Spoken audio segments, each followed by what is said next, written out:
é brincalhão e dorme muito. Quando eu estava na maternidade, só deixaram ver o meu pai, porque quando nós fomos àquela parte onde tem os bebés todos no escudão, disseram que só podiam entrar o meu pai. Eu algumas vezes visitava a minha mãe.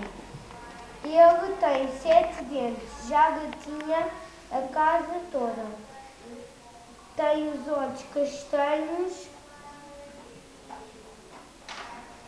e é igual a mim. Quer dizer, ele é meu irmão, claro que tinha de ser. E é normal porque ele é meu irmão.